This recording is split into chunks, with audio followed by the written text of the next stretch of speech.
Welcome to the Horns Down podcast with your host, Chris with a K, Chris Griffin, and my guy, Seth Oliveris. Today we have a special guest on with us. We have Landry Burdine. I hope I said that right.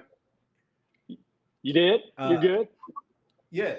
So I would say, Seth, first of all, what's up, man? How you doing? I'm feeling really good. We're finally in August, finally in a month that's going to have some college football. So, it's not going to be a ton, but the slate is there. So I'm just ready for that. I'm ready. I'm obviously ready for, once OU and everybody else really finally kicks this thing off in just under a month from now. So, yeah, I'm as excited as I've been all off season. All right, Landry, what's up, man? How you doing? Welcome to the podcast. I'm good, Chris. Thank you, Seth. Nice to meet both of you. I'm excited to be here. Anytime I can talk a little horns down, even if it's with some Sooners, I'm happy to do that. So appreciate you guys having me on, man. It's gonna be a fun show. So before I start this, I just would like to say that I'll say a few months ago, my girlfriend's best friend, she had a birthday party, and so she lives in Dallas right now. So we drove out there, and they were like, "Hey, you know what? Instead of everybody coming to my house in Frisco, let's go to this famous Mexican restaurant in a town called what was it? I think it's Fort Worth. Yeah, Fort Worth. So we went out there. Damn right. I was walking, and all of a sudden, like the smile that I had went to like a snarl, kind of like I'm ready to fight, because I was surrounded by all of these people wearing these horn frog shirts, and I was just like, "What the hell is going on out here?" And then what made it worse is that I saw somebody walk past me wearing an OSU shirt, and I said, "Oh my God, no, I can't be here. This is too much." I'm screaming, Gotta go. no pokes, and I'm screaming whatever horn frogs, whatever y'all do. I don't know what y'all do, but it's boomer sooner country all over. Okay, I'm glad that y'all are in Fort Worth, but I'm just letting you know that there's a place in Dallas. Okay, we played the Cotton Bowl. We've nicknamed Dallas, Oklahoma now, so that's our second home. Okay, so. Well, we could both say the same thing about Austin, but we'll get to that in a minute. We'll get to that. Okay. Yeah. So yeah. No, just to jump It into. sounds like you were headed to. It sounds like you were headed to Joe T. Garcia's, which I'm glad you were going to a really good Mexican establishment. There's two things you can order there. That's it, and they're both really good. And you got to pay cash. Those jokers have it figured out, like most other people in Fort Worth. So that's all I'm going to say. No, that's exactly where we went. It was good food. It was cool. The fajitas were a bit different than what I expected. I've never seen fajitas like that, but I said, "Hey, it's still really good." So, yeah. But, no, just jumping into the podcast, guys. Landry, we'll start with you. What was your initial reaction to the OU Texas move?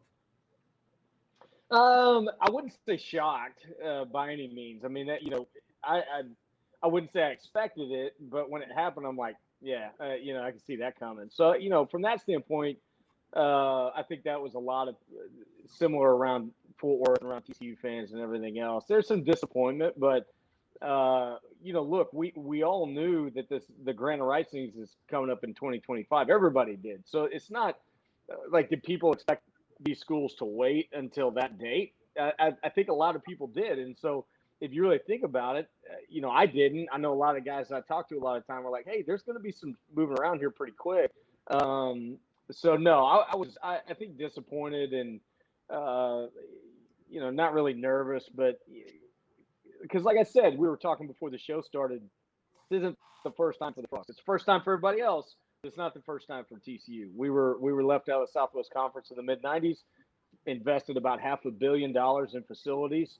Hired some really good coaches, established an identity, won our way back into the Power Five, and we're really the only school that can say that. And and here we go. So from that standpoint, I don't know, irritated maybe a little bit, but I understand the move, and I don't blame either one of them. To be honest with you, I don't like you two partnering up, signing letters together, kumbaya. Come on, man, we can't be doing that. That's not gonna work. haters gonna hate. Okay, no, I think it's well documented. You know how Seth and I feel about the move. Seth was yay, I was nay. I was in opposition of it just because there's a tiny bit of piece of there's a tiny like piece of me that really wants to hold on to that tradition, that traditionalist point of view in this whole in the grand scheme of things. But um, I think it's great for college football. I think it's great for the state. Granted, you know, legislatures on both sides of the Red River have expressed Yeah. their opinions about it, but I think it's great for this for each state, especially Oklahoma. And I just think it's a great move with the expansion of the playoff. You know, now I'm in favor of it with the expansion of the playoff. The way OU is looking under Lincoln Riley, and I think this helps you honestly probably hold on to Grinch a little bit longer than what you thought you would have been able to, simply because I mean, why not? I mean, why not stay at OU when you have everything booming, you have everything for you? Now you're kind of looking at the SEC and saying, you know what, I want to take this on. Why go and coach at Louisville or a place like that when I'm right here in the SEC now, and I'm at Oklahoma. I have probably the best offensive mind in the game that I'm playing with, not against. So why not keep that going? But and just in the grand scheme of things, I just think, I mean, obviously we could talk about the financial aspect of it. Obviously, both schools are going to get paid and they're going to get their fair share. But I just think, for OU fans, I think it was a great move for us, and it kind of like puts us on the timeline to be able to, have a bigger stadium, like more additions to the stadium, just have more, I guess, new rivalries bud out now. I mean, you never know. Oh, you might start up. They're going to revamp the I guess the bloodshed with Arkansas. Now you can start a rivalry with somebody like you never know. Out of those odd years, Ole Miss may be somebody that comes out of it. Uh, with Bama, LSU, Georgia, just the possibilities if those teams are actually on a schedule, because you know how SEC schedules are. So I definitely get it as far as the rest of the Big 12, how they're looking at these two teams as far as what they did. Let's just be honest, Seth. They screwed the league up, but it's one of those moves where it's just kind of like it's a no brainer. What do you think, Seth? Yeah, I mean, I I go back to that night whenever everybody started to find out after that the post from the Houston writer after he released that article saying that OU and Texas had been in talks with the SEC, and that just started to really get the ball rolling. I remember thinking, I at the time I think I thought it was more of just a power play, kind of a money move for OU and Texas, as far as to get more money maybe from the Big 12. um, I definitely wasn't leaning toward this actually being a real thing for OU and Texas to actually leave until a day or so later. Then that's when I really thought, okay, this is actually what they want and what their plan is. Um, I I don't I just I'm still I find myself excited about the prospect of OU being in the SEC, but there's still a shred of me that is gonna miss kind of having the SEC as as the competitor, as who has like league versus league. Even though a lot of Big 12 fans, myself included, kind of didn't really put a whole lot into conference pride when versus like a lot of SEC team programs and fan bases.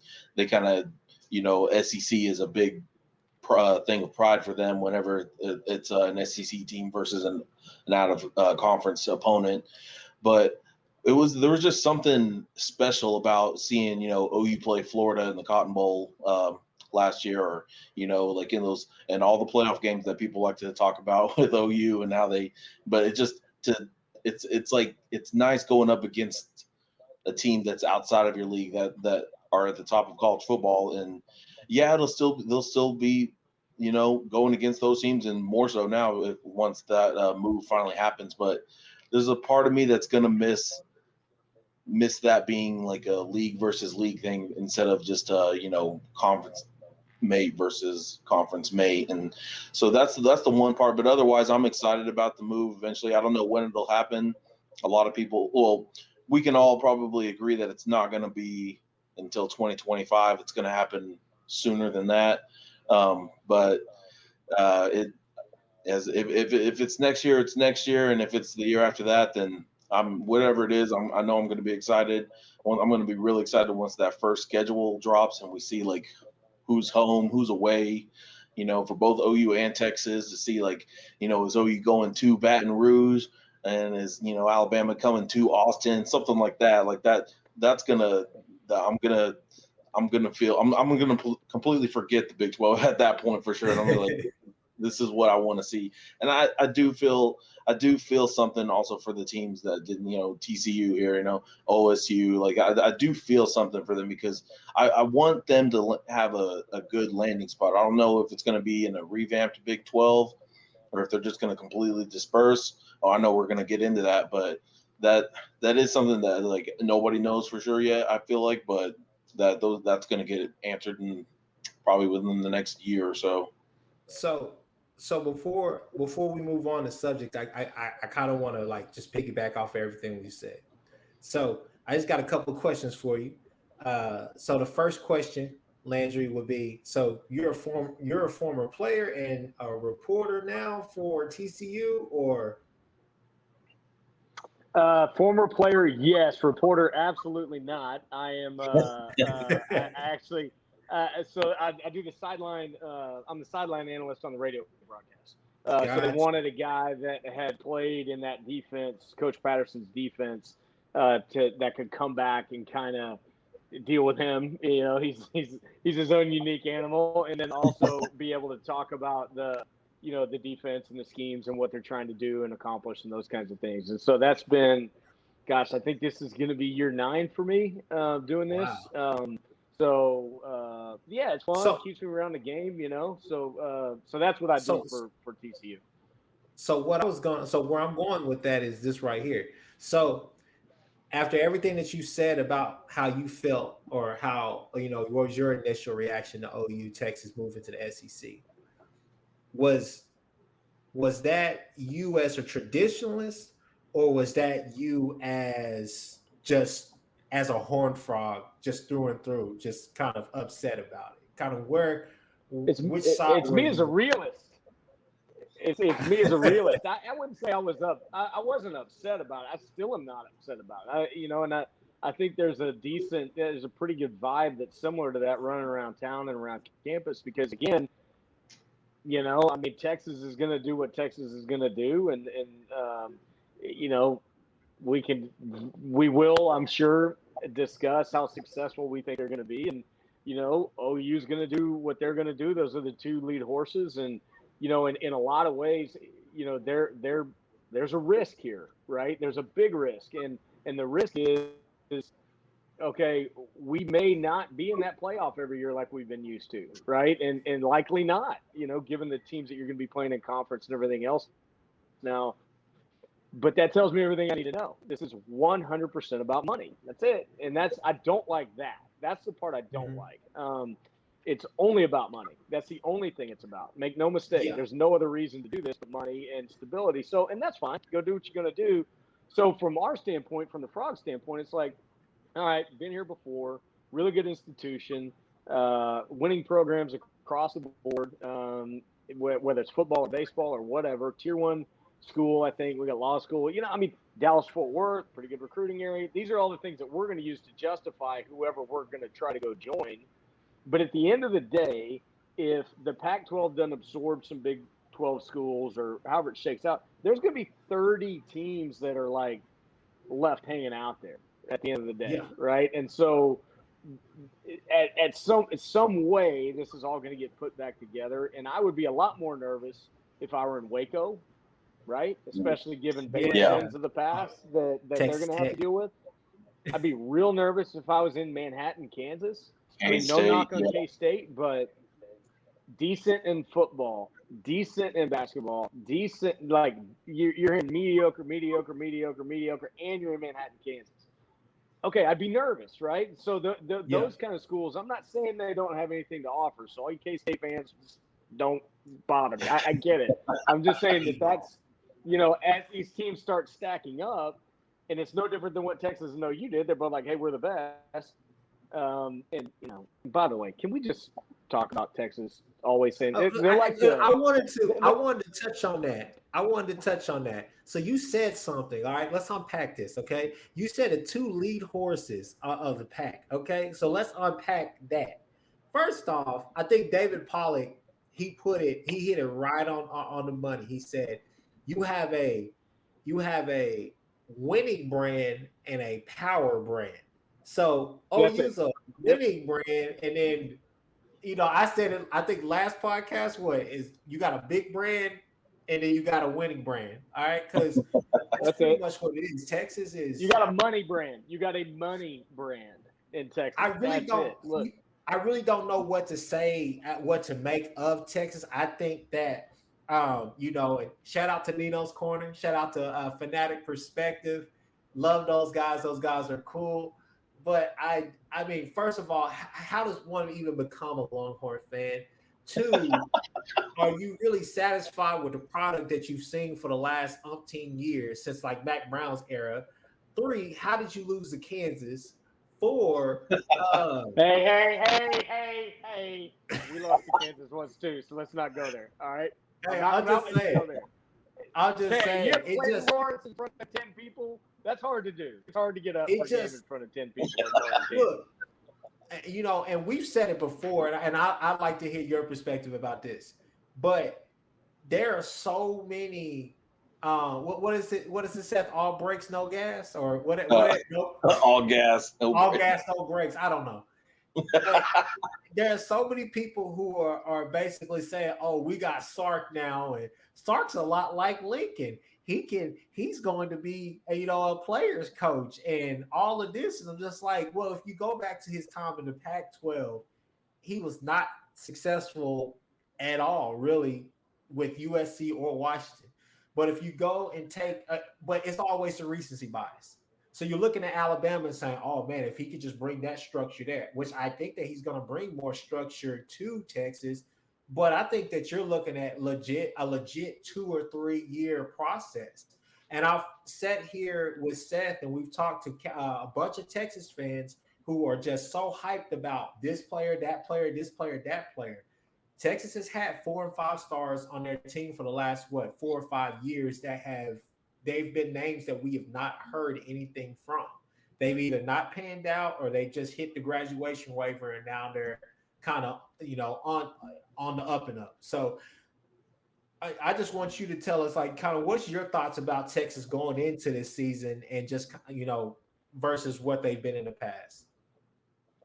Well, here's what I would say.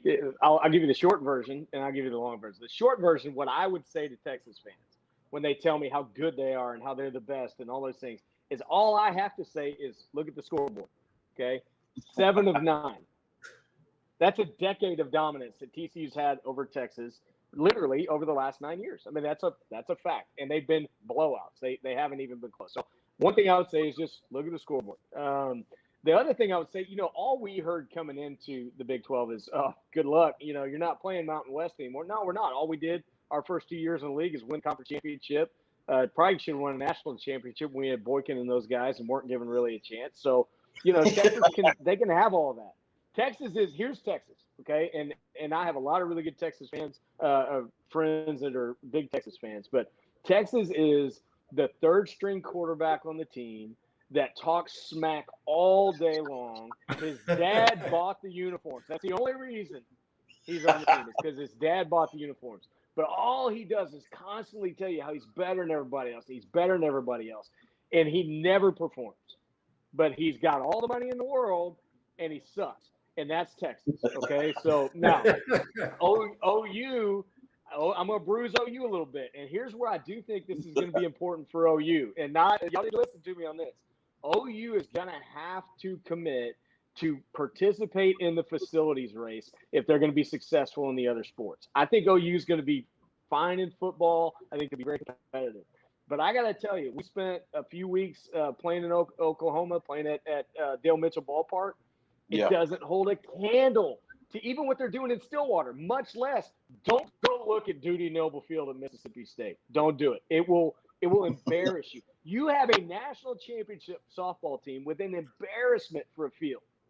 I mean, They're getting a and new so field. that's They're what getting a me, new field. They're getting a new field. dude, it's garbage. I think They should have already done it. so. It's the University So of, you know. So the same thing that you said, except just allow me to go in on Yeah, this. yeah, go ahead. Yeah, you got The same thing that you said about Texas could be said about OSU. Okay, they're the third string quarterback. They're the kid that gets everything paid for. All this money is going to them, and they don't produce at all. Okay, so we look. You guys live inside of a state with a third string quarterback. We live with Uncle Rico. Okay, he always talks about what it's Uncle Rico. That's right. Yeah, exactly. We live with Uncle Rico. Okay, so I like the guys in Stillwater. I'm gonna let you have that one. All right, don't worry about the facilities. We'll be fine. Okay, we'll be fine. But even with that, though, that being said, that segues into our next topic. Where does TCU go from here? I mean, let's just go for it. Where does TCU go from here? What is the perfect landing spot for TCU in your mind? That's a great question. I don't know where they go from here. I think the Frogs are probably going to sit back and say, all right, let's be pretty methodical about this because we don't have to do this again, right? So what is the best footprint from a television standpoint? Keep in mind, money's driving all of this. So who can we align with to then command the most dollars when they bid out this grant of rights deal? That's it. That's really what this is being based on. So if I'm TCU, I'm looking at it and saying, okay, SEC's not doing this any good. They don't want to say anyway. Probably. I'm putting a 99% chance that we will never get in there, so that's fine. But if you're the West Coast, do you want a recruiting hotbed like Dallas-Fort Worth in Texas, and TCU can offer that? And do you want a really good institution, law school? They're big on that out west. They don't care about that down, Ole Miss ain't caring about the law school and everything else. It's about the Grove, right? So, I mean, it's true. That's just the way it is. So, I think the Pac-12 in some form or fashion would be kind of the ideal for the Frogs and probably Tech, and of course Baylor. For Oklahoma State, maybe. I don't know. That kind of feels a little more Big Ten-y to me, but. I was going to say, for TCU specifically, I think that's probably the best way to go. I was just going to hop in. Seth, I'll let you go after. I just want to make this point. So, Seth, we talk about OSU an awful lot about how their fans would, and they've said it themselves, they don't want to go to the Pac-12 and play that Pac-12 after dark. Yeah, and they don't want to play at 9:00 in the morning. However, you guys played in the big Mountain West or whatnot, and you guys are used to things like that. Yeah, we start off the WAC. Yeah, you guys are used to schedules like that. Yes. When I played at TCU, we were in the Southwest Conference, the WAC, and Conference USA when I was out. Like as soon as I got out, so we were in 3 conferences. So we were used to we'd play a game at BYU, and it'd be done in the evening, and we'd get back in Fort Worth at 4 a.m. And we, okay, and our fans kind of liked it. The cool places. You want to go play UNLV in Vegas? Yeah, let's go. You want to go play San Diego State in San Diego? Sure, no problem. So yeah, it was a lot better than going to Tulsa, and some of these other places. But sorry, Tulsa. Gosh, I always forget you guys are freaking Oklahoma. That makes it hard. Nobody cares about Tulsa. Or yeah, we don't care about Tulsa down here. Maybe Oklahoma Baptist, because I have a friend that coaches there. But other than that, So I think that's the way to look at it. So Seth, I don't know what your thoughts on that are, but that's kind of the way I look at it. Yeah, I mean, I'm kind of like you. I don't know where I see TCU, kind of finding their next spot, or if they just want to stand, if they're going to just stand pat and whatever is left of the Big 12, or I'm seeing, different reports every day. It seems like there's like rumblings of some kind of merger between conferences, whether it's the Pac-12 and the Big 12 or the American and the Big 12. I really don't know what I would. I think whatever I would want to see. I know what I would want to see. Teams like TCU, Oklahoma State, Kansas State, and everybody else that's remaining from the Big 12. I want to see them, no matter where they go, they still have the Power Five kind of level, I guess, so to speak, like label next to them. Like I don't want to see it become like a thing where they kind of drop a level just because they were kind of the odd ones out, or just they didn't go to the SEC. So whether that means that we have to kind of elevate teams like Houston, Tulsa, Temple, Cincinnati, Memphis, those kinds of teams, UCF, to kind of a Power Five or power conference status. I guess I'd be okay with that. A lot of those teams, a lot of those locations, those programs, those just markets I think are great. It would be great for a step up. OU's about to open the season against Tulane here from the American Conference and in New Orleans, and I think that's a great trip. I wish more teams like OU would do kind of trips like that. But yeah, I don't know what's going to happen with TCU. But as far as I also looked at this question another way. So where does TCU go from here?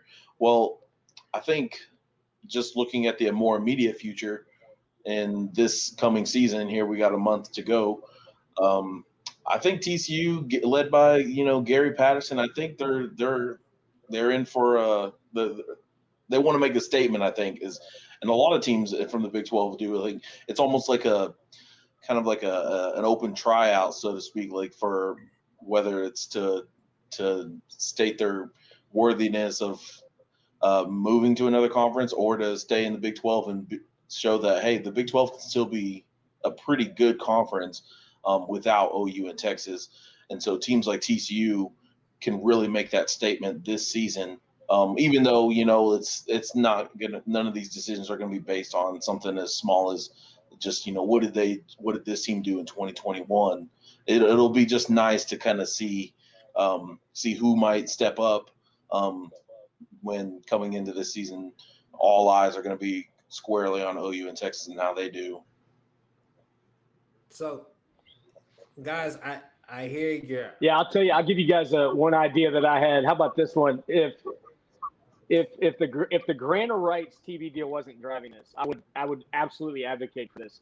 Think back to University of Miami, Jimmy Johnson years, Michael Irvin, all those guys, right? I know y'all aren't that old, but you can remember those guys. But Miami was an independent, and Miami was independent, and they played everybody, and they were on national TV every day, and they were the baddest dudes out there, and that's how they got recruits.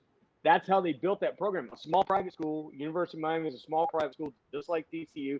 Something to think about, I don't know. We'll just charge you, hey, we show up, $5 million. So $5 million a game. That's it. So if I'm okay, so let's say TCU comes to my office and they say, Chris, okay, can you help us get into a conference? I would call around, see what I could do. I would come back to them and I'll say, hey, TCU, how you doing? You doing okay? All right, so we got some good news and some bad news. Okay.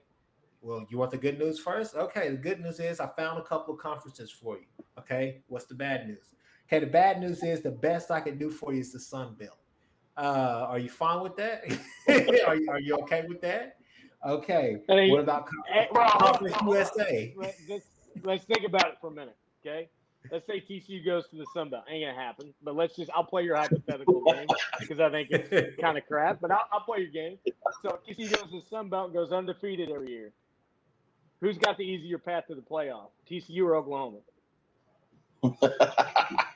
I don't know because the SEC bias. The SEC bias now. We have the SEC bias in our They're going to put them all in? No, they're going to have to put an undefeated team in. And especially in a 12-team playoff. In a 12-team playoff, you have to be honest with yourself. especially with what the SEC has done. The SEC is guaranteed that they will probably have at least 4 to 5 teams in a Take year. six. Take six. That's fine. I'll give you 8. You're not keeping a guy out that's 12-0. So that's just playing your hypothetical. No, That's how I TCU built their program. Make no right. mistake, that's how TCU built their program. You want us to go to the Rose Bowl and beat Wisconsin, ranked second in the country? Okay, fine, we'll do it. You want us to go to the Peach Bowl and beat the crap out of Ole Miss 42-3 when they're ranked third? Mm-hmm.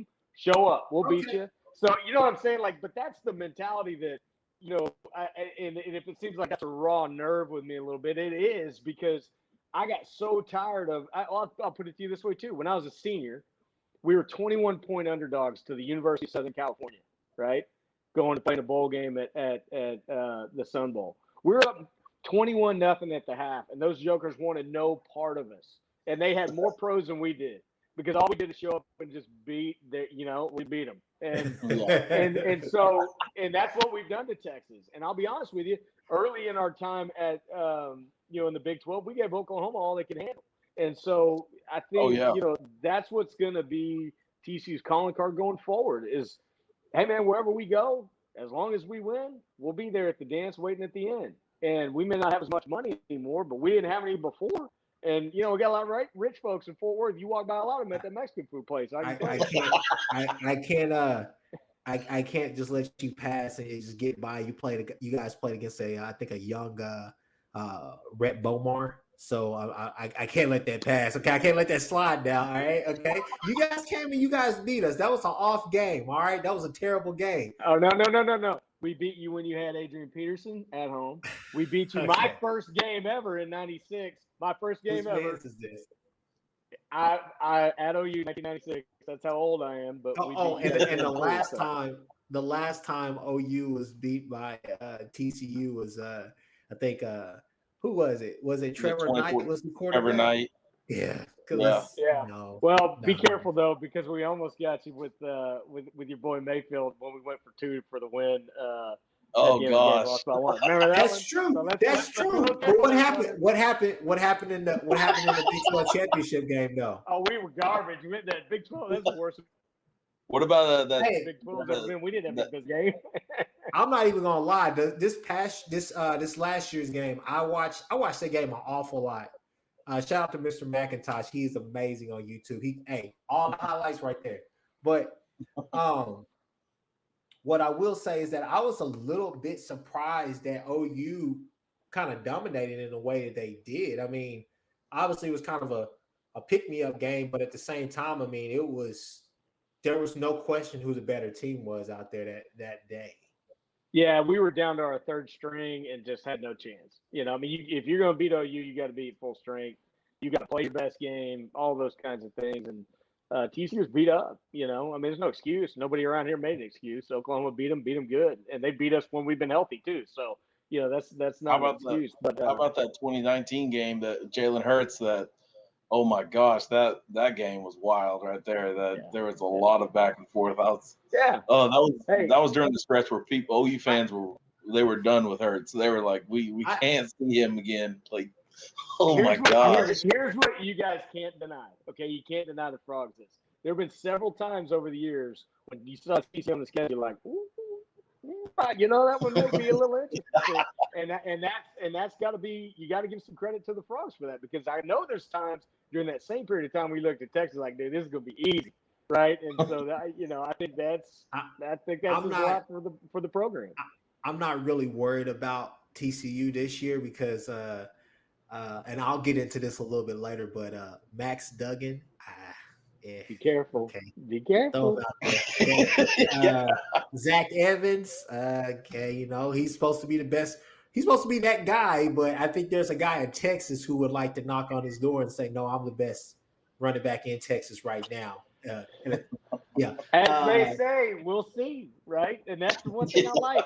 The Frogs don't do a lot of talking. We just show up and hit people in the mouth. We let Texas do all the talking.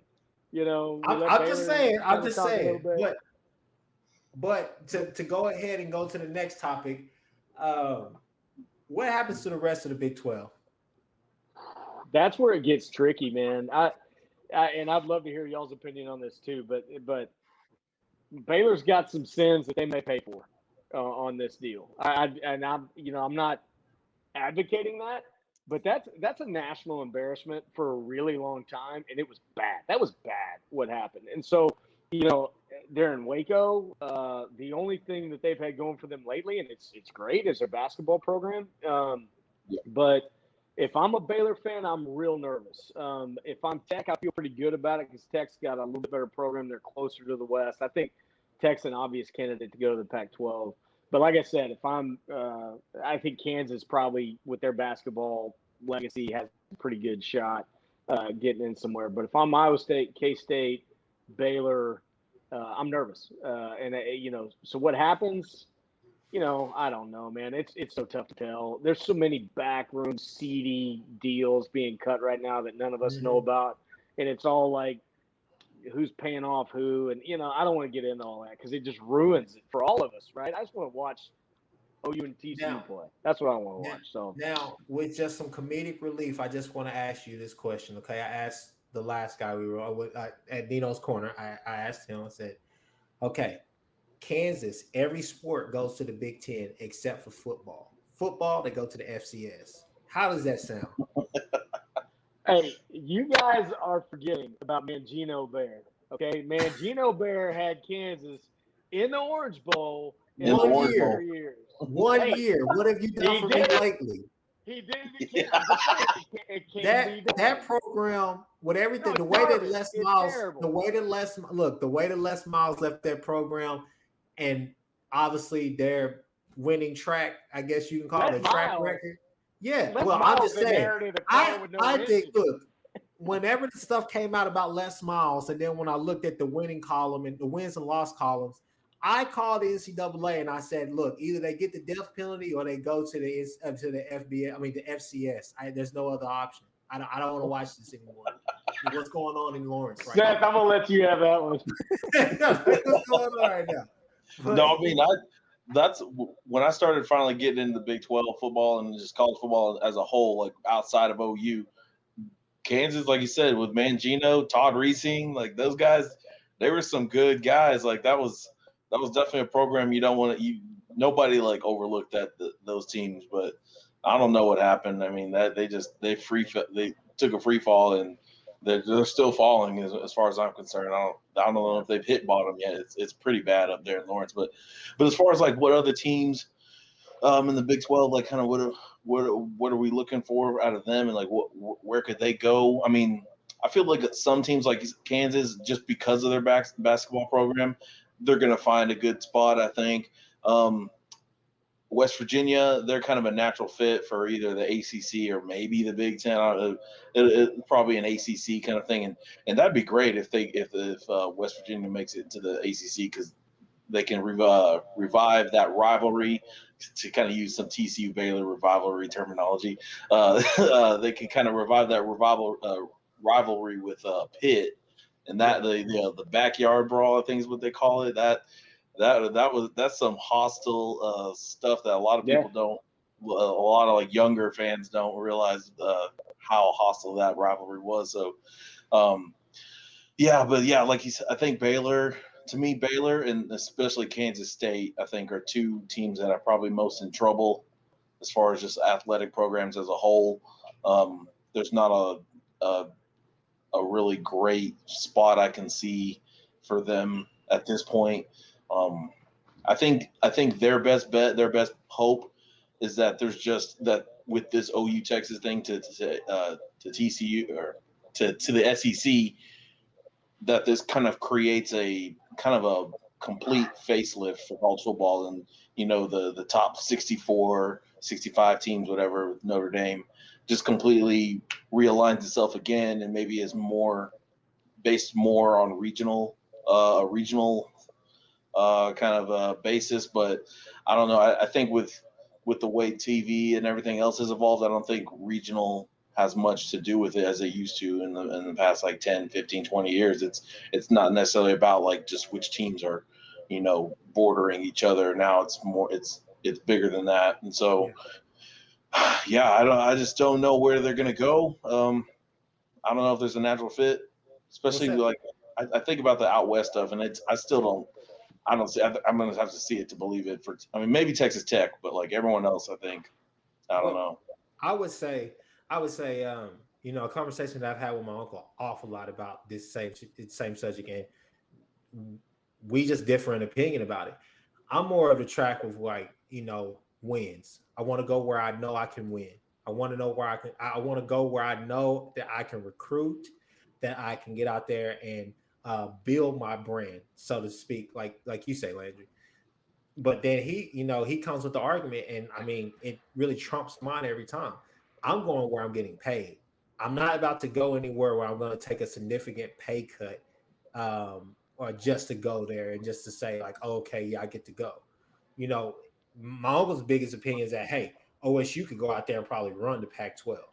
Well, if you look at a team like Iowa State, um, or OSU, if they went to the Big Ten. I'm not sure if, I mean, Michigan and Wisconsin are really the only teams that you're saying, okay, I'll play for that two spot every year. I could beat Northwestern, I could beat Michigan, I could beat Wisconsin. I could probably get in there maybe once if I get lucky, beat Ohio State. But I think that when you look at like natural landing spots, I think you're, like I say, probably the teams in Texas that are not being talked about it much. I mean, I want to say Baylor could go to the Pac-12, but I just really don't know if they fit out there. I think Texas Tech is an ideal move for the Pac-12. I think hell, I even think TCU would be a ideal move. But as far as like, I mean, Kansas and those teams, I mean, West Virginia makes perfect sense to the ACC. I think the problem, just like with Nebraska, I think the problem is that if you move to certain spots, like if Kansas moved to, and Kansas is not getting those type of recruits anyways. Iowa State is not either.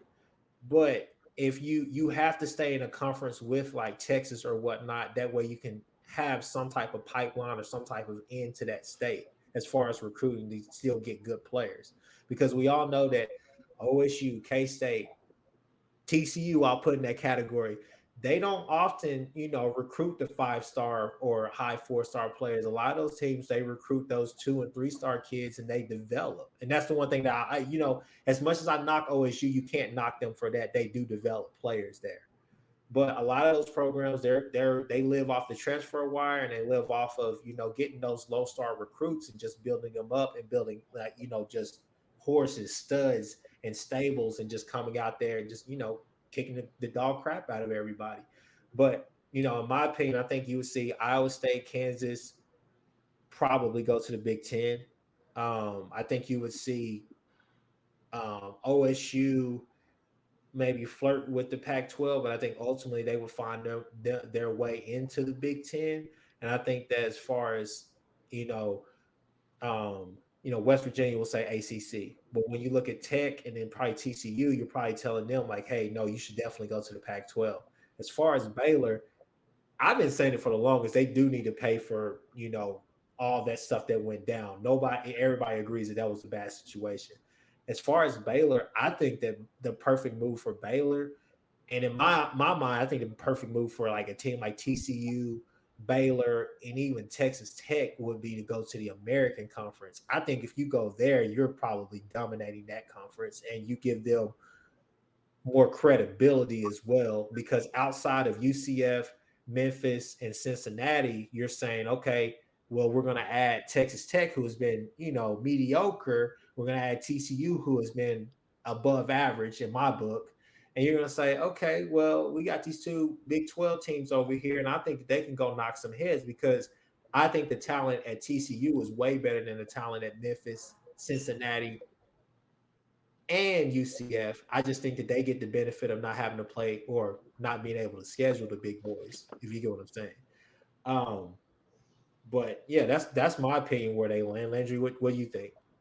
Yeah, I mean, I touched on a lot of it. I don't, the American Athletic Conference didn't do anything for me. We've already been in it. We won. We were in a conference in Cincinnati, Memphis, Tulane. We beat all those guys every year. So it doesn't do a lot for me. I don't know that TCU would go that route either. I think that they might, if that's the case, they might try the mercenary route and say, all right, we're going to be independent. We're going to schedule every bad dude on the planet, and we're going to get to where everybody on our schedule is Bama, Oklahoma, Miami. You pick one. Whoever wants an off game, we're going to play you.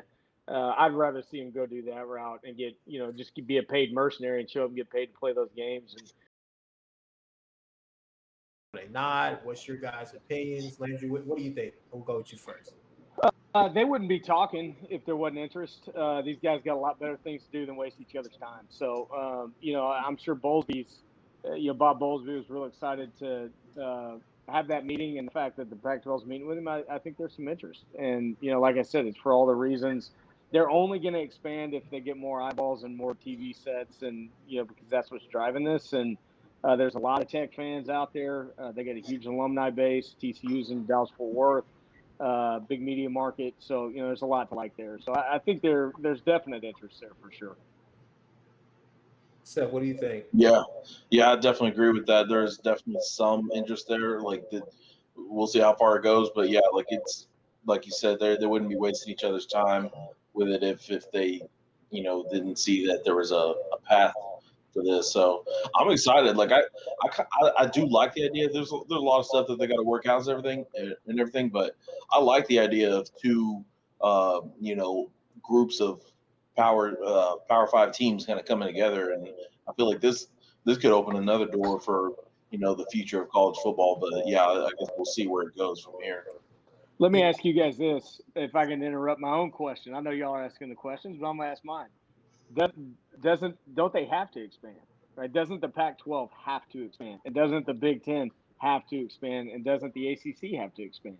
If they're going to compete on the grant of rights deal, I don't necessarily think that. Same Pat. I don't necessarily think that the Big Ten or the ACC maybe, but the Big Ten, I don't think they necessarily have to make a drastic move.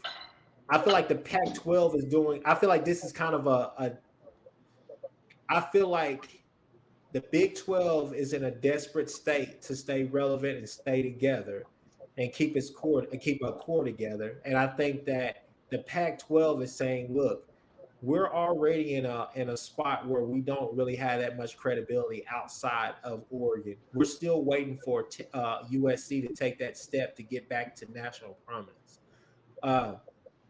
So I don't know. I don't think that everybody has to do a chess move or have a knee jerk reaction to this. I think that honestly, I think the Pac-12 has to react to this because they're the other Power Five conference that, regardless of realignment or the Big 12 going bye-bye or whatnot, they're the one conference that everybody will look at anyways and say, okay, it's just the Pac-12.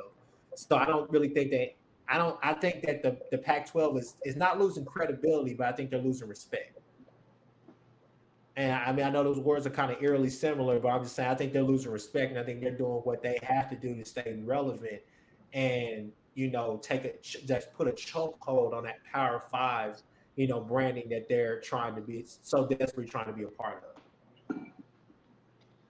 Yeah, I think a lot of the respect that they're losing is media driven too, right? So they don't have the ideal times because their games are starting at different times than everybody else, and they don't fit into the TV slots. And it's pretty clear that the media really likes to promote the SEC. They always have. And, if you listen real carefully to the narratives, as someone who was in the non-Power 5 leagues, all we heard was the narrative that, but just wait until TCU gets into a real conference. Or, you hear it, and that's always their narrative. And so if you really listen to what they're saying, they're pushing what they want from a TV standpoint. And it's important to listen to that because those are the dollars that these guys are trying to cater to with what they're doing.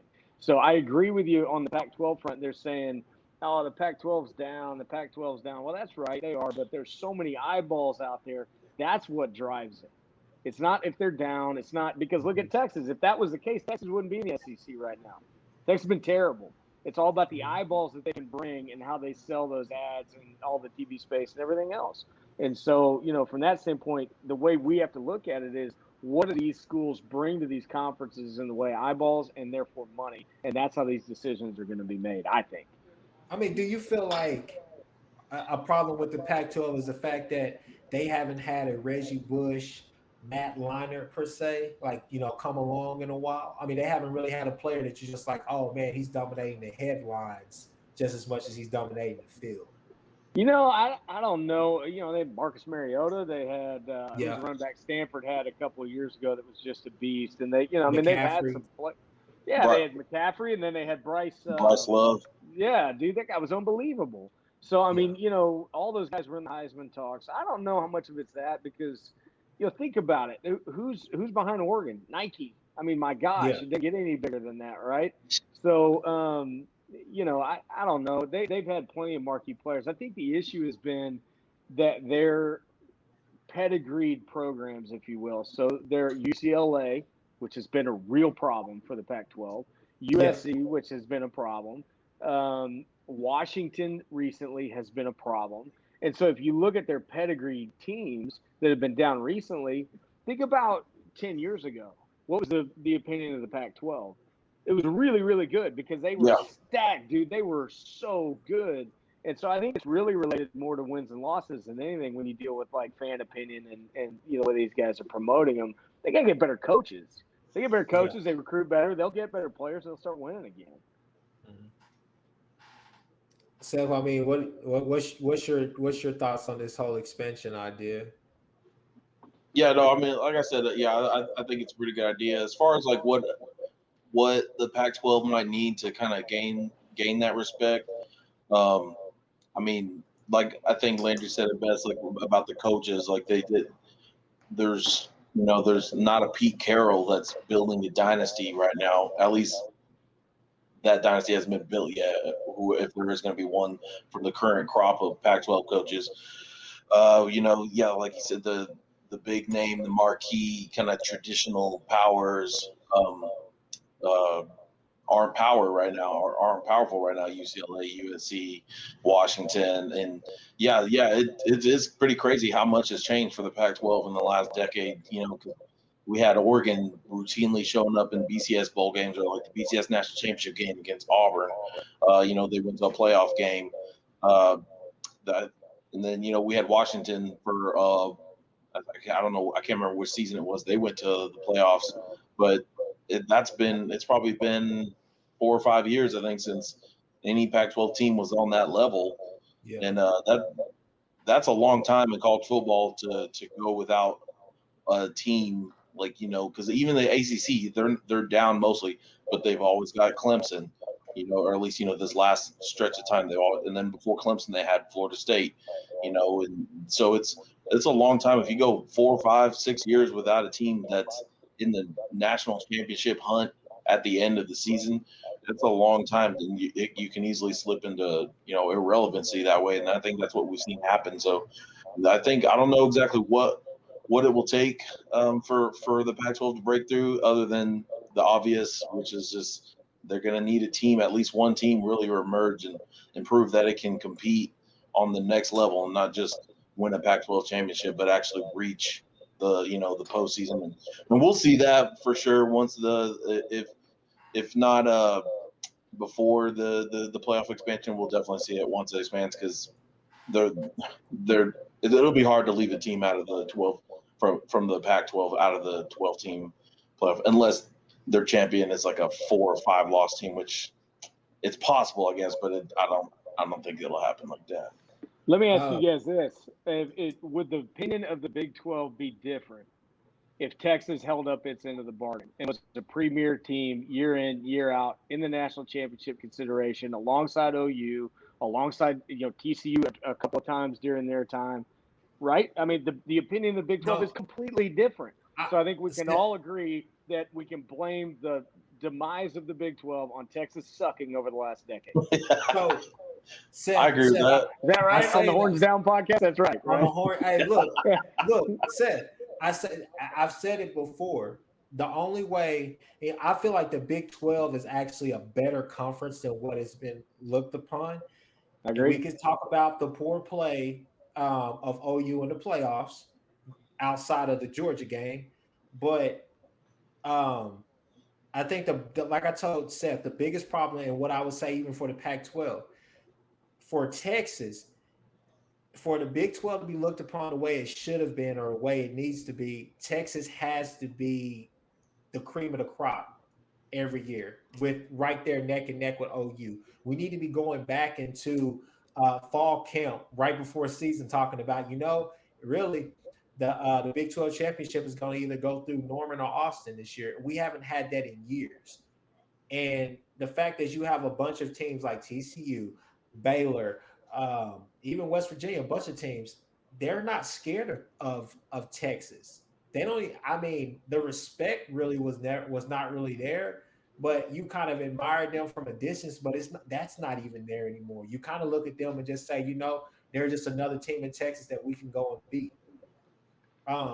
But for the Big 12, the Frogs looked at them as a W. yeah, Texas, there's a W. I mean, I'll be honest with you. That's how it was looked at over the last few years. Oh, great. That's a W. yeah, Let's get ready I for mean, something else. So, yeah, and that's you're bad. looking, yeah, and that's why I say the same thing for USC.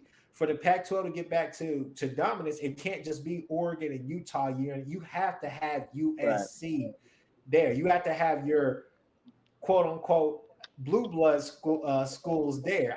Texas is not a blue blood in my book, but Yes, as they far as just are. looking, Yes, they are. Texas is not a blue blood. And Okay, look, I hate them breaking too, but news. I can call it what it is. Look at it this way. The SEC's over there laughing right now, right? Because they're like, yeah, we'll take Texas. Of course, we'll take all their 500,000 alumni or whatever it is they got, and they can come in here and we'll just beat the crap out of them every year, and it'll be great. And we'll take their money and we'll do everything else. Texas is a blue blood. Come on now. I'm not going to let you just say, look, this ain't fake news. The Horse Down podcast ain't fake news. Hey, look, I'm just saying, Texas is. Hey, look, Texas is a blue blood. Texas is not a blue blood. Okay, we'll just leave it at that. All right, deal. Fair enough. But, agree to disagree. But I do agree with you though. For the Texas has to be there year in and year out. I guess we'll see what they have to offer this year. As far as are they back? But I don't think that they're back. I really don't. Okay, I'm just I don't know. I'm not a believer in Sark. Excuse me. I don't. I don't know. I'm just not buying a lot of stock in it. Especially with these first two games that you're going to see with Arkansas and Louisiana. I mean, they're going to be tested. So I'm definitely excited to watch those two games just to see, what does Texas have? Because they're not going to be able to go out there and just run like a shell offense, shell defense. They're going to have to come to play both of those games because Louisiana is going to be good. They should be good this year. I'm not sure they have the same personnel, but they should be good this year. And then going to Fayetteville, I know that they're ushering in, two new quarterbacks as well.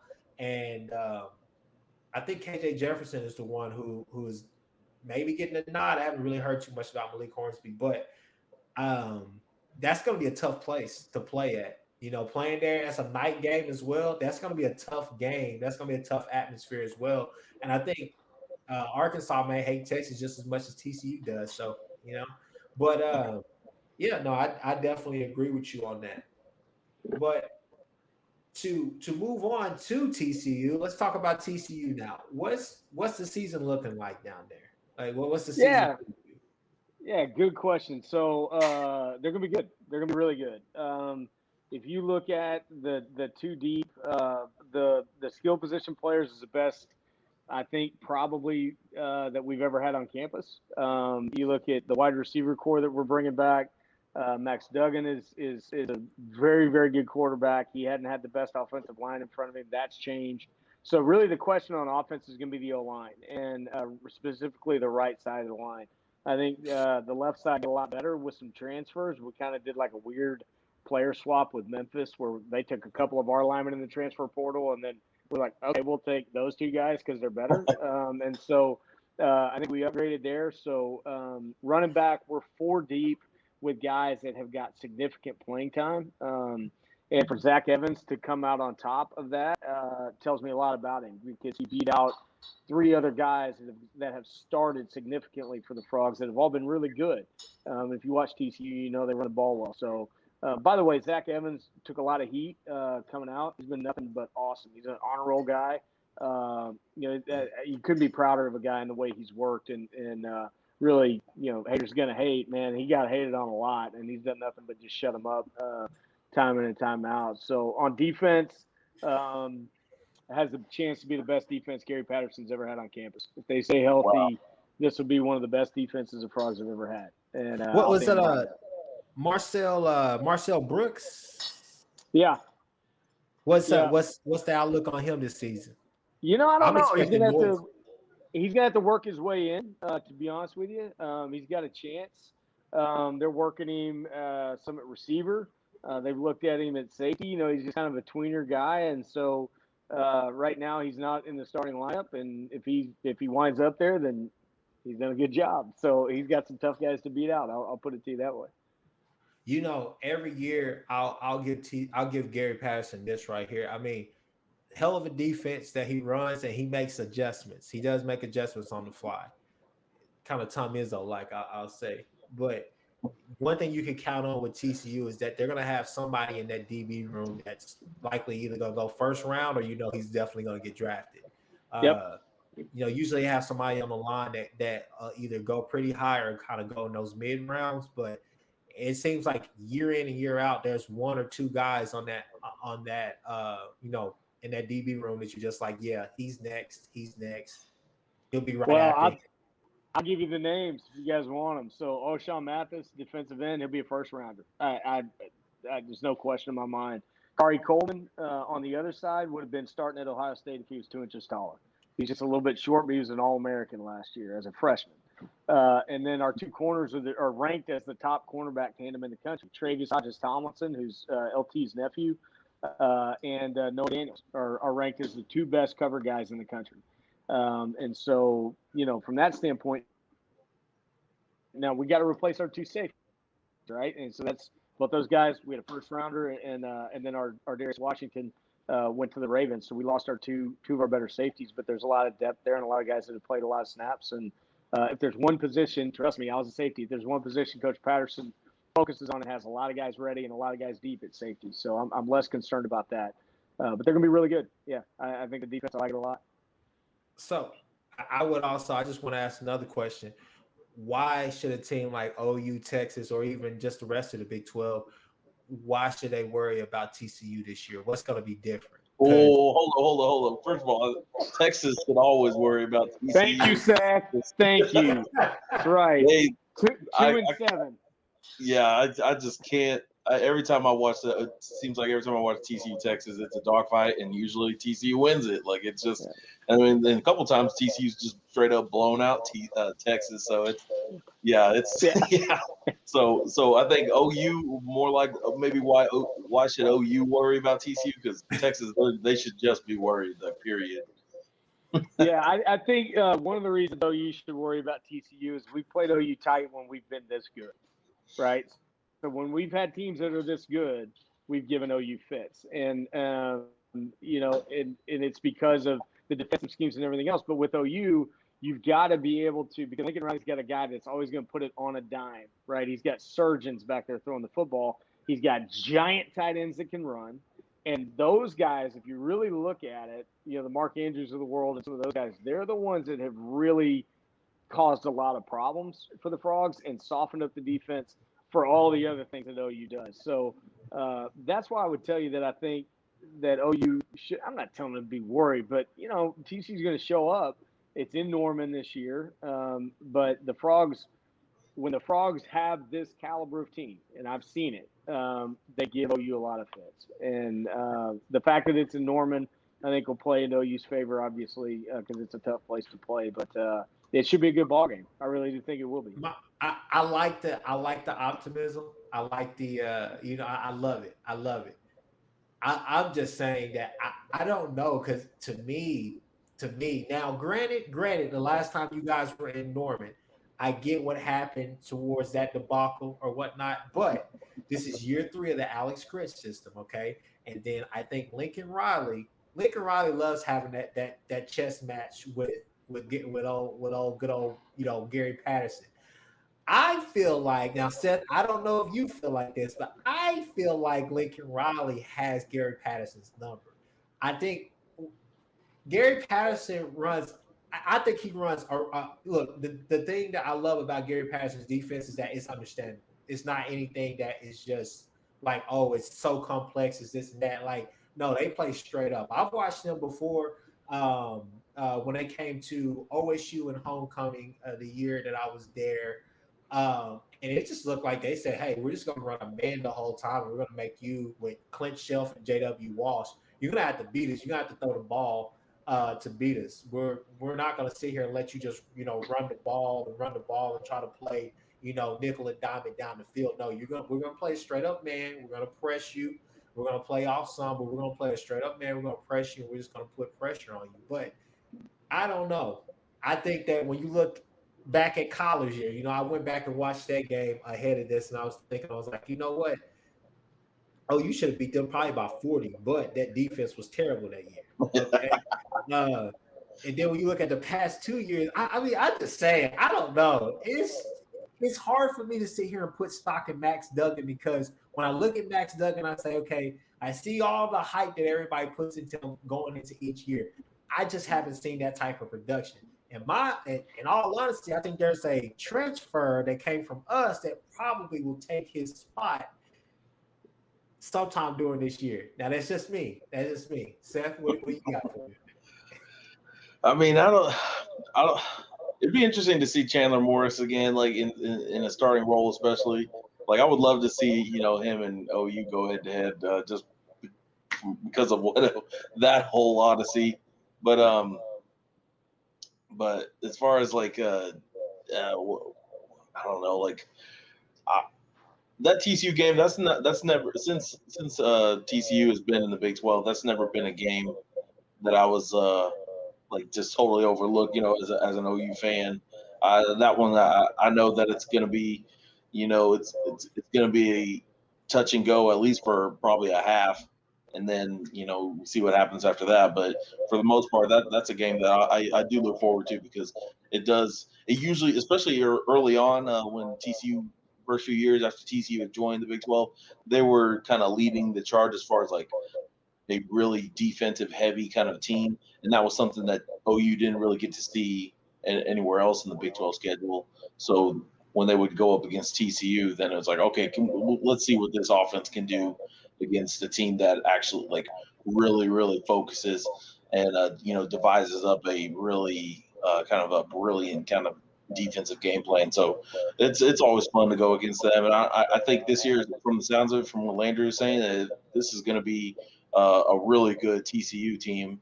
And you, Chris, you and I, we've talked about how like this is going to be maybe the best OU team, and maybe since I don't know '08 or something. This is just from offense and defense. This is kind of a loaded team, so it's gonna be fun. It sounds like it's gonna be a good matchup. I'm excited to see where both teams are going into that game, like how their seasons have gone up to that point. So I just can't wait. So I got a Well, question. here's one thing I would tell you guys real quick. If you want to see what a TC defense with this kind of skill guys would look like, 2014 is a good one, right? It's probably been that long. So like if you want to, that like across the board. So that's a really good. If you're gonna go back and watch film, they got those kind of playmakers this year. So sorry, Chris, I interrupted you. No, you're fine. I got two questions for you. It's kind of two part. Okay. So first, one, who has the better season this year out of these two quarterbacks? Okay. Let's just go ahead and assume that Casey Thompson is going to be the starting quarterback for Texas. Does Max Duggan or Casey Thompson have the better year? Max Duggan with the experience, Casey Thompson with Sark as his coordinator and his quarterback coach. Let's just or whatnot. Okay. Then the next question is He's a freshman, is that right? No, I think he was a red shirt sophomore or red shirt junior, Seth. I think he's a redshirt junior this year. Junior. Yeah. Okay. All right. I'll let you finish. Go ahead. So that question, and then also just what are your thoughts on OU overall this year? I think OU is going to be good. I think that I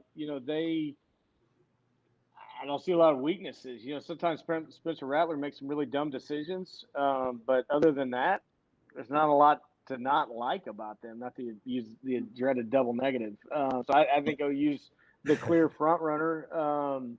And as far as who would I go with, I would go with the guy who's had the most snaps, man. Duggan is a battle-tested dude, and he's had a year with some good quarterback coaches, and yeah, I'm riding with my guy. Just like you think freaking Chandler Morris is going to come down. That's spoken just like a true SEC Sooner right there. Like, everybody we got's better.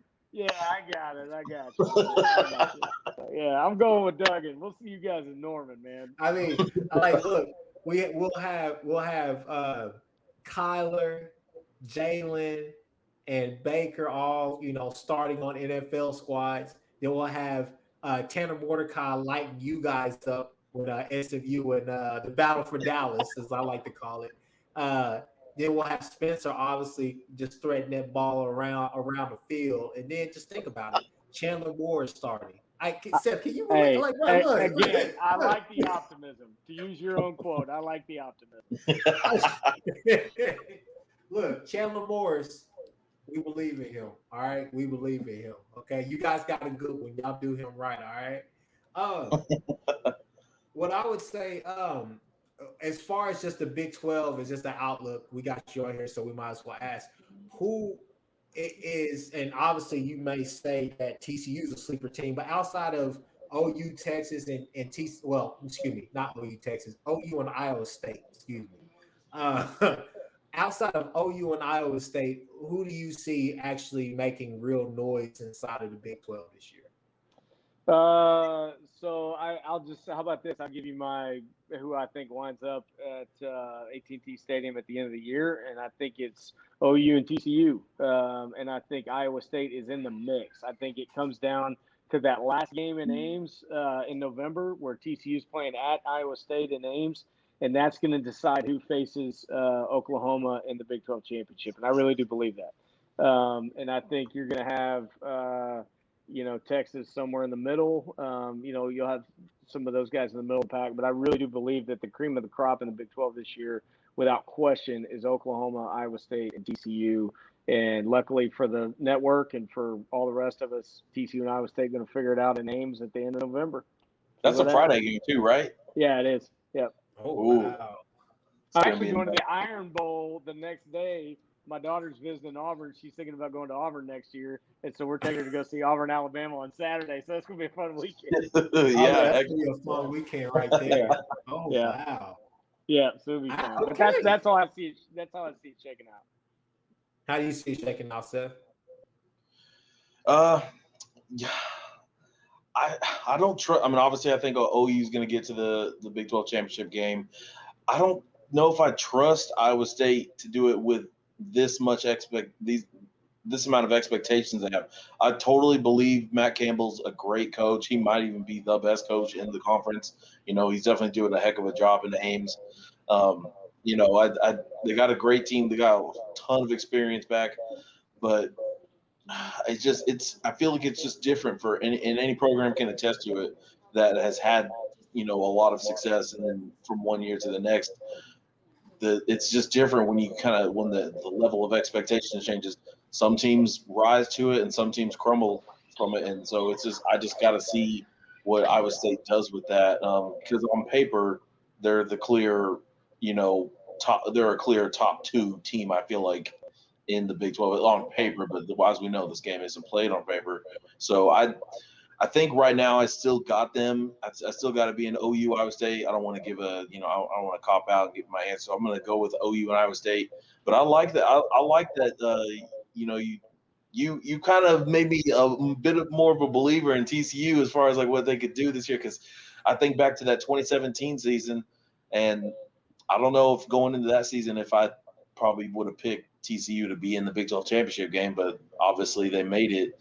So it's a thing. It's something to look at. I for sure I don't think Texas is going to get there, and I don't know if there was a lot of expectations for that. There's a lot of retooling, rebuilding going on in Austin, so I don't think it's going to be them. I think the only other team I could possibly see somehow snaking their way into the mix is maybe OSU, but yeah, I don't know. There's a lot of question marks. There's a lot of question marks there too. So I wouldn't even go there. let me go ahead and chime in on this. Okay. So I was listening while you guys were talking. I was like, man, you know what? They are listing a bunch of teams who have some of the most mediocre quarterbacks. The most mediocre quarterback in college football is Bo Picks. Yes, Bo Picks. I gotta take that dig. But Spencer Sanders at O State, there's no way. There's no way. I mean, you talk about Spencer Rattler making sporadic throws. Let's talk about Spencer Sanders. Yeah, triple teams. If there's a triple team out there, he's gonna try to show his arm. Then you go to Iowa State and you say, look, most probably veteran heavy team, great coach, great schemes, love it. I just don't believe in Brock Purdy. Okay, Brock Purdy and Bo Picks. I think if you interchange both of them, they'll probably be doing the same thing at Iowa State. TCU. Like I said, I love the optimism. You ride for your team. I see the hat. You played there. That's great, Landry. I like you, man. Look, I like you. I respect you. Okay, that's great. No, no, you're not. Hey, look, what do you say? You're not that guy, pal. You're not that guy. Okay, you need to go in there. You need to sit on the sideline. You need to watch these the big boys play. All right, grown men out here playing football. Yeah, here it is. I knew this was coming. Let me just go ahead and stop you right there. I've heard this for the last 20 years of my life. And by the way, remember my first game at Norman? Put it on you, brother. So you just never know. But yeah, it's all you're saying. Here's the only thing I would say, Chris. When you do that, you're discounting the past success. You're starting to sound like that SEC Texas fan. I'm just not gonna allow you to do that. I like right, Seth? I mean, I can't let him go there. You know. Hey, look, I got. If it counts for anything, I got OU and Iowa State in the Big 12 championship game. Yeah, could happen. I agree. I would say my sleeper would honestly probably be K-State. They're gonna be good. Yep, they're gonna be good. No question. It's gonna be a fun year. This would be a fun year in the Big 12. I guess the last question on our topic list is, what's Gary Patterson like? I'm not going there. Are you crazy? I just want to know. So he came in. He was my position coach his first year on campus. So I was there in '97 when all the coaches got fired. We were 1-10. Dennis Franchione and Gary come in, and so he's really been a good friend, for a long, long time. And he's a good man. He cares very much about his players. He runs a tight program, all those things. And with all that said, he's a complete maniac. Like, he's an absolute maniac, and he's brilliant at the same time. So there's all. The thing I would tell you is he's one of the best teachers of the game that I've ever been around, and that's why his guys are always prepared. Everybody sees him yelling and everything, and that's part of it. It really is. But he's a football freaking grinder, and that's why he's been in at TCU, because that's what we've done. So that's what he's like. And but that, I'm gonna leave. Funny. I know we all got to go. I got to go pick up my boys at football practice. But funny story. When we were in Norman, we were getting trounced. This was I don't know, 3-4 years ago or something like that. At halftime, we're just getting destroyed. And I'm walking off the field, and we do the halftime walk off. And all I ever really asked him was, "Hey, coach, your thoughts on the first half?" Because I know he's not listening anyway, and he's going to say something crazy. And the only thing that he said was one word, and he screamed it, and it rhymed with pity. I'll put it that way. So, coach, your thoughts on the first half? And on the national airwaves, all I heard was, yeah. And man, it got played around Dallas-Fort Worth radio for weeks, and everybody got a big laugh out of that. And right after he said it, I thought he was angry. He turned around at me and he goes, like that. He gave me that look like, gotcha. So he's a playful guy, but he's also pretty serious and one hell of a football coach. I'll give him that. Look, last question, very last question, and we'll let you get up out of here. Do you own like any of his CDs or anything like that? Do you have any? I mean, now he's gonna get mad at me.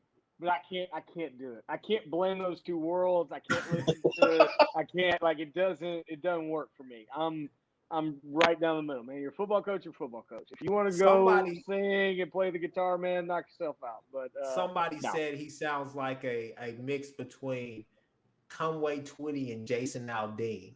So I'm letting y'all have it. I'm not even going there. You're gonna throw that fish bait out, and I'm gonna watch it go right on by. And y'all have it. I ain't doing it. Not happening, Chris.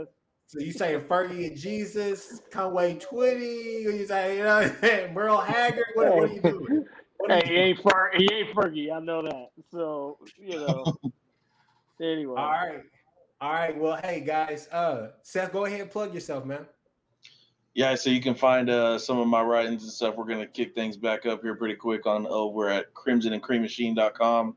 You can find me also on the Twitter sphere at Seth Oliveris. So let's go. Let's go. College football's right here. It's right there. I can see it. Hey, Landry, how can everybody get in touch? How can everybody get in touch with you? How can everybody find you? I am on Twitter a little bit. Don't come there if you want politics or anything else, because I don't do any of that. It's at Landry Burdine is my Twitter handle, and yeah, man, just find me there. And this was fun. So anytime you guys need me, when we come up to Norman, man, I gotta holler at you both. It'll be fun. All Sooner fans, please head to this man's Twitter and just let him know that, you know, we play football around here. We don't know what y'all do around Dallas Fort Worth. SMU runs that country right now. Hey, and by the way, Sooner fans, if you come to my Twitter, why don't you guys put some money into your damn baseball field, okay? And your softball. Let's go. Come on, man. It's embarrassment. All right, guys. That is the Horns Down podcast. Everybody got a horns down? Where we at? Horns down for peace. Thank you, guys. Good to meet you. Thanks very much.